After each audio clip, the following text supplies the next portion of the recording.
Everyone, good evening all of you.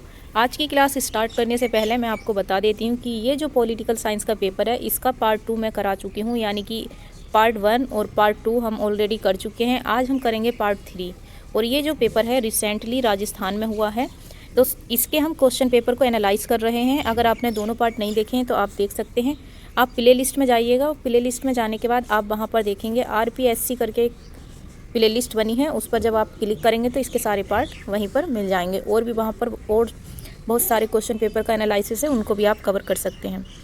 देखिए, इसमें हमने ऑलरेडी 25 क्वेश्चन हम कर चुके हैं। आज हम करेंगे 26 क्वेश्चन से। ये सारे क्वेश्चन ऑलरेडी हमने कर लिए हैं। 26 क्वेश्चन है हमारा आज का कि गुट निरपेक्ष आंदोलन के शासन अध्यक्षों का 19वां शिखर सम्मेलन कहाँ आयोजित हुआ। ये इंग्लिश में भी है। Where was the 19th summit of the heads of government of the non aligned movement held. कंवाली Uganda, Kampala Uganda, Baku Azerbaijan, गंसी अजरबैजान। तो इसका राइट आंसर क्या होगा? इसका राइट आंसर होगा option number 2, Kampala Uganda.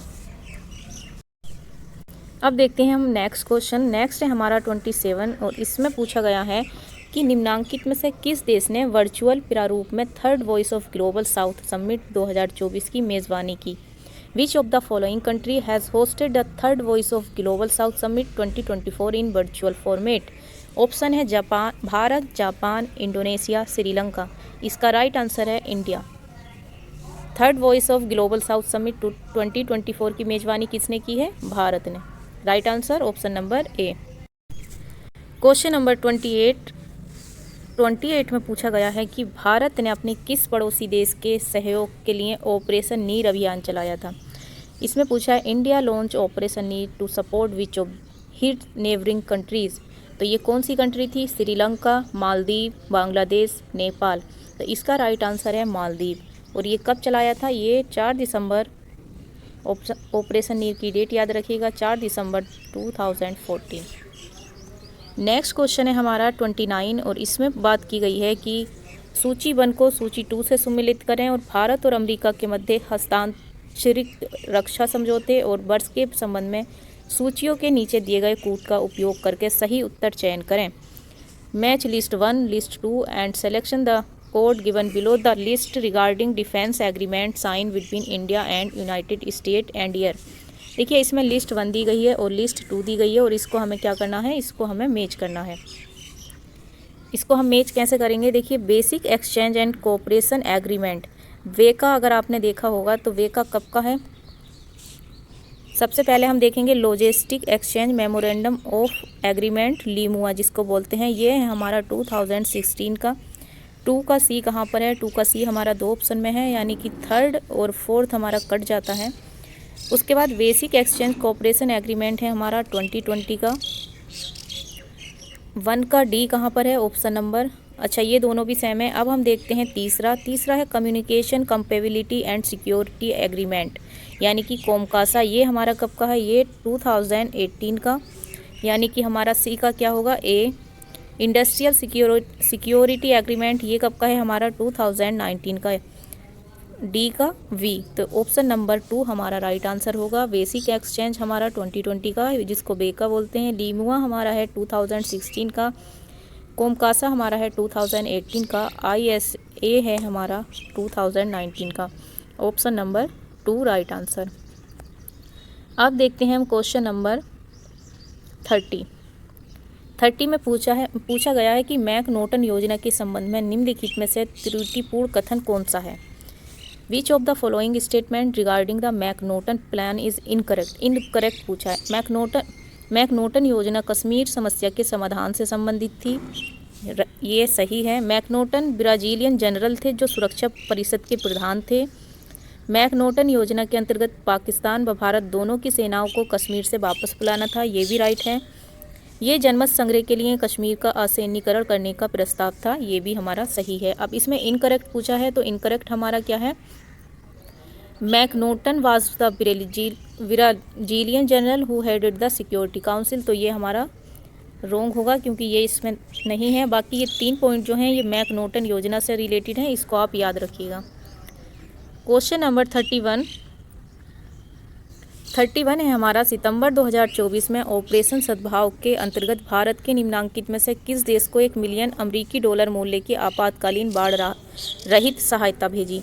In September 2024 under operation Sadbhav India sent emergency flood relief assistance worth $1 million to which of the following countries? इसके option देखिए, सबसे पहले भूटान, म्यांमार, मालदीव, श्रीलंका। और इसका हमारा राइट आंसर जो होगा, ऑपरेशन सद्भाव किससे रिलेटेड है? ऑपरेशन सद्भाव हमारा रिलेटेड है म्यांमार से। Right answer option number 2। Next question है हमारा question number 32। George S savin के अनुसार प्रत्येक राजनीतिक सिद्धांत में निम्नलिखित में से कौन से तत्व शामिल होते हैं? According to George S Sabine every political theory consist which of the following elements? देखिए, ये यूजीसी नेट का PYQ भी है, इसको आप याद रखिएगा।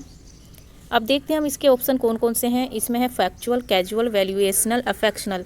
तो देखिए, अफेक्शनल इसमें नहीं होता है, बाकी फैक्चुअल, कैजुअल और वैल्यूएशनल यानी कि तथ्यात्मक, कार्यात्मक और मूल्यात्मक, ये तीनों होते हैं। तो इसका राइट आंसर क्या होगा? 32 का हमारा राइट आंसर है ऑप्शन नंबर A 1 2 3 राइट। और ये PYQ है, इसको याद रखिएगा। अफेक्शनल इसमें नहीं होता है। नेक्स्ट है हमारा क्वेश्चन नंबर 33। निम्नांकित में से किस विद्वान ने कार्ल पॉपर को परिवर्तित प्लेटोवादी कहा? Which of the following scholar has called Karl Popper as inverses Platonist? Mulford Sibley, Ronald Young, Leo Strauss, Norman Jacobson. 33 का हमारा राइट आंसर क्या होगा? Mulford Sibley. देखिए, ये जो कार्ल पॉपर हैं, इनकी एक फेमस बुक है द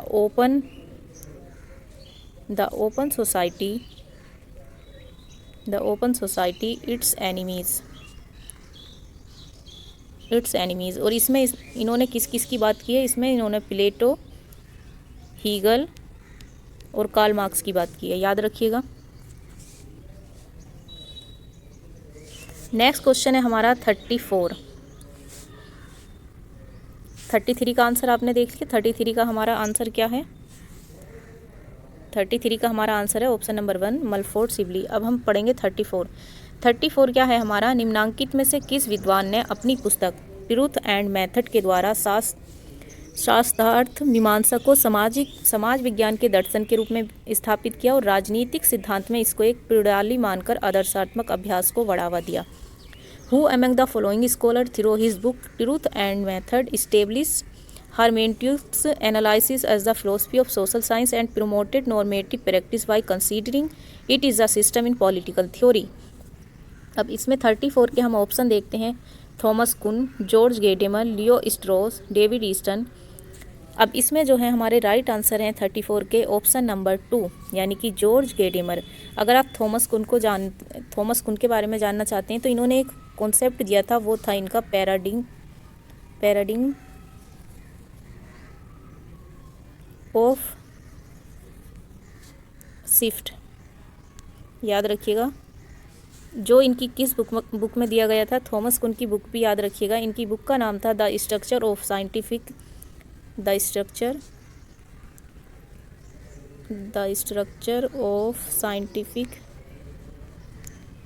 मार्कर पर मत जाइएगा, revolution, the structure of scientific revolution. Right answer इसका क्या है? Option number 2 George Gadamer. Question number 35। राजनीतिक सिद्धांत के नव संस्थागत दृष्टिकोण। क्वेश्चन नंबर 35 है हमारा, राजनीतिक सिद्धांत के नव संस्थागत दृष्टिकोण के संदर्भ में निम्नलिखित कथनों पर विचार करें। With references to new institutionalism approach to political theory consider the following statement. First statement है, संस्थाओं को स्वतंत्र संस्थाओं के रूप में देखने के बजाय जिस स्थिति में वे समय और संस्थान से लगभग बाहर मौजूद होती हैं, नए संस्थागतवादी इस बात पर जोर देते हैं कि संस्थाएं एक विशेष मानक और ऐतिहासिक संदर्भ में अंतर्निहित होती हैं। राइट। राजनीतिक संस्थाओं की अब राजनीतिक संगठनों के साथ बराबरी नहीं की जाती है। उन्हें चीज़ों के रूप में नहीं बल्कि नियमों के समूह के रूप में देखा जाता है जो व्यक्तिगत कर्ताओं के व्यवहार को निर्देशित या बाधित करते हैं। अब इसके ऑप्शन क्या हैं? देखिए 35 का जो हमारा राइट आंसर है वो है ऑप्शन नंबर 3। 1 और 2 दोनों करेक्ट हैं। अब इसके बारे में हम जान लेते हैं कि न्यू इंस्टीट्यूशनलिज्म से रिलेटेड कौन कौन है। तो देखिए इनका नाम याद रखिएगा, ये हैं जेम्स मॉर्च एंड ओल्सन। और इसमें किस चीज़ की बात की जाती है? इसमें अनौपचारिक यानी कि इनफॉर्मल चीज़ों संस्थाओं पर बल दिया जाता है, ये मानव व्यवहार पर बल देते हैं। ठीक, अब देखते हैं हम नेक्स्ट क्वेश्चन। नेक्स्ट है हमारा 36 और इसमें पूछा गया है कि कौन निम्नलिखित में से कौन विचारक, कौन अस्तित्ववाद का समर्थक नहीं है? Who among the following thinkers is not a apostle of एक्सटेंशनलिज्म? देखिए इसका जो ऑप्शन है हमारे पास Karl Jaspers, Jean Paul Sartre, Albert Camus, Daniel Cohn Bendit. 36 का हमारा राइट आंसर होगा डेनियल कोहन वेंडिट। वाकई जो ये तीन है, Karl Jaspers, Jean Paul Sartre, Albert Camus, ये तीनों किस चीज़ से रिलेटेड है? अस्तित्ववाद से। नेक्स्ट क्वेश्चन है हमारा 37। इसमें पूछा गया है निम्नांकित में से किस विद्वान ने अपनी पुस्तक the end of the nation state में कहा है कि पारंपरिक राष्ट्र राज्य वैश्विक अर्थव्यवस्था में अप्राकृतिक यहाँ तक कि असंभव इकाइयाँ बन गए हैं?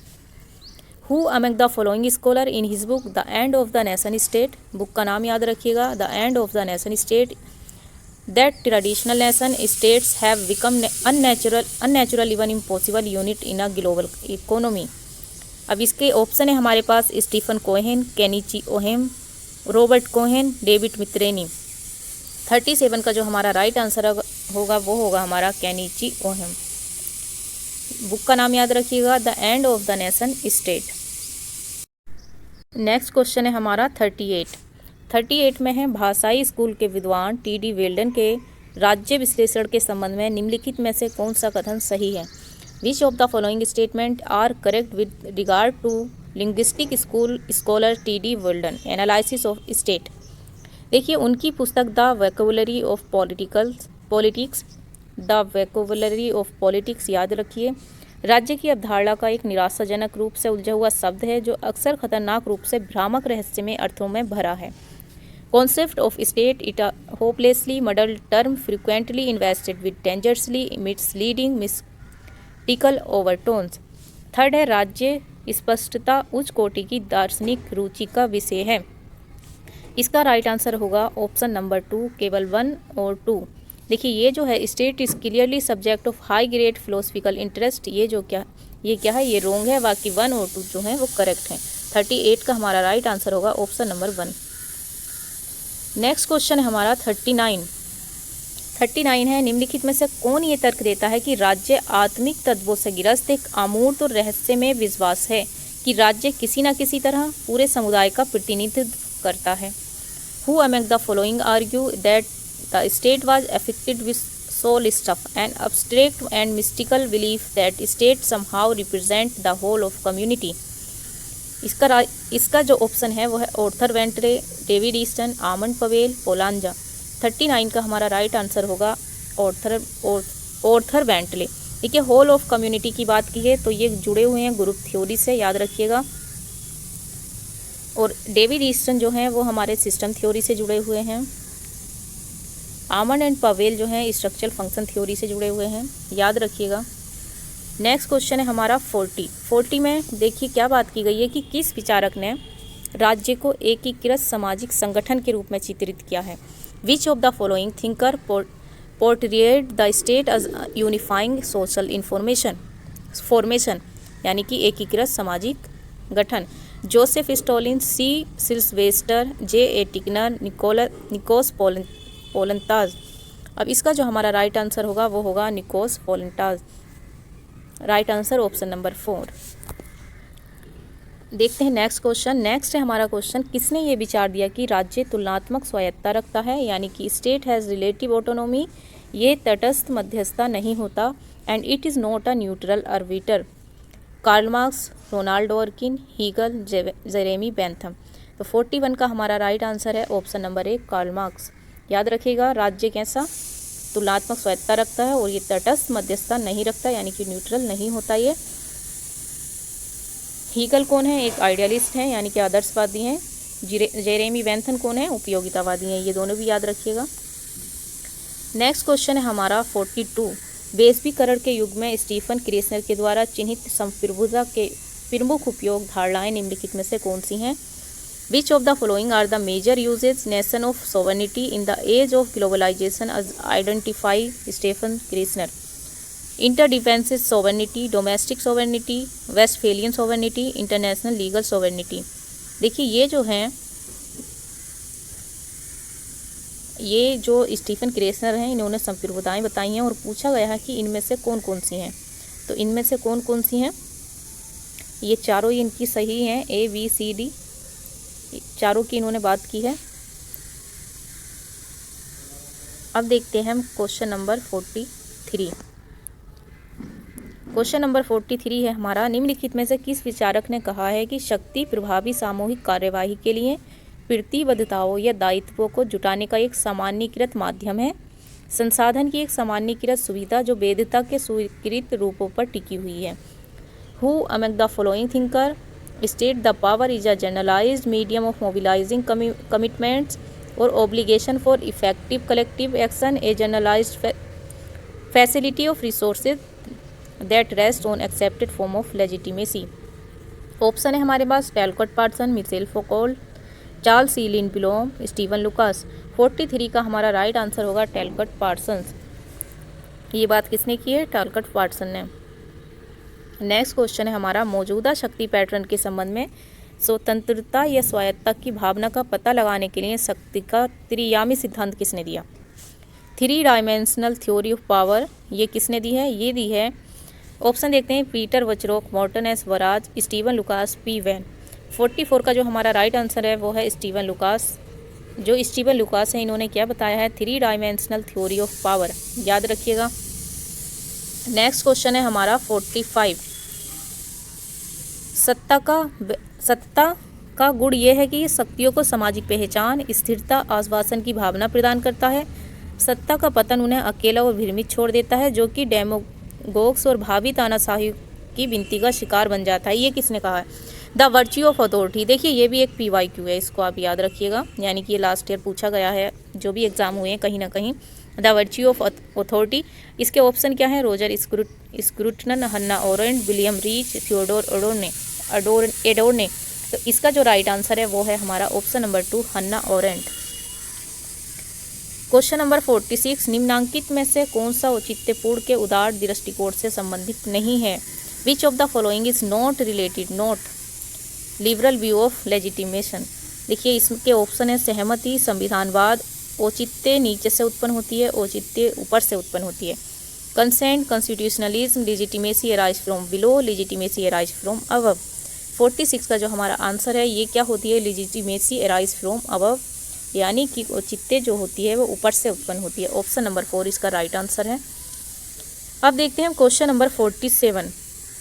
सत्र में कांग्रेस, सार्वजनिक प्रदर्शन पर कांग्रेस है, जबकि अपने समिति कक्ष में कांग्रेस, काम पर कांग्रेस है। अमेरिका की कांग्रेस के संदर्भ में ये कथन निम्नांकित में से किसने कहा है। देखिए इसके ऑप्शन है, Woodrow Wilson, James Bryce, RM MacIver, HJ Laski.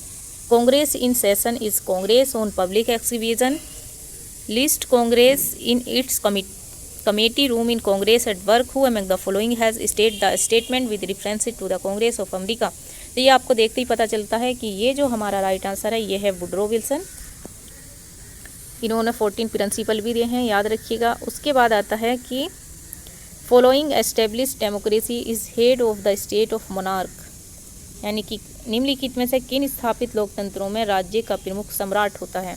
Belgium, Japan, Netherlands, Spain, Sweden. तो इसमें किस में होता है, ये सभी में क्या होता है, लोकतंत्र में राज्य का प्रमुख कौन होता है, सम्राट होता है। Belgium, Netherlands, Sweden, Japan, Spain. Next question है हमारा, निम्नलिखित में से कौन सी एक विकासशील राज्यों में नियम अधिनिर्णय की विशेषता नहीं है। इस नोट पूछा गया है, ये केवल सिद्धांत के रूप में स्वतंत्र और पृथक है। जहाँ केवल वर्ड आए वहाँ रुक जाना चाहिए। नीचे देखते हैं हम। नेक्स्ट है, ये सही अर्थों में राजनीतिक पद्धति का हिस्सा नहीं है। तो देखिए नोट आया है, ऐसा नहीं हो सकता। इसे नीति निर्माण में कोई भूमिका निभाने से प्रतिबंधित भी नहीं किया गया होगा। नियम अधिनिर्णय प्रक्रियाओं में स्थिरता और निश्चितता होती है।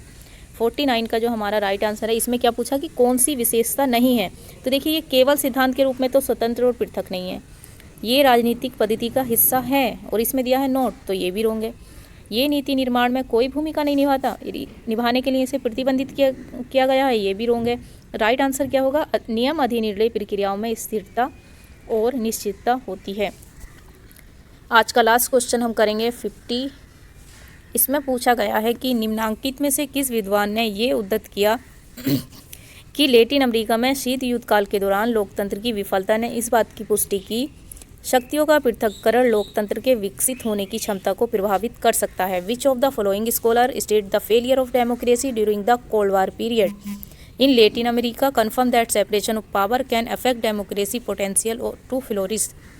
Robert Cox, S Stokes, Joseph Stiglitz, John Lynch. तो इसका जो राइट आंसर होगा हमारा जॉन लिंच। तो ये थे आज के हमारे 25 क्वेश्चन। आज की क्लास में हमने कंप्लीट किए 25 क्वेश्चन। और अगर आप स्टार्टिंग के 25 क्वेश्चन देखना चाहते हैं तो आप टेलीग्राम पर नहीं, आपको प्ले लिस्ट में जाना पड़ेगा। और प्ले लिस्ट में वहाँ पर एक RPSC करके प्ले लिस्ट बनी होगी और उसमें आपको सारी वीडियो मिल जाएंगी सीक्वेंस वाइज। और अगर आपको PDF चाहिए तो आप टेलीग्राम चैनल ज्वाइन कर सकते हैं। टेलीग्राम चैनल हमारा जो लिंक दिया है वो वीडियो के नीचे डिस्क्रिप्शन में दिया है, जहाँ से आप इजीली ज्वाइन कर सकते हैं। Thank you, thanks for watching.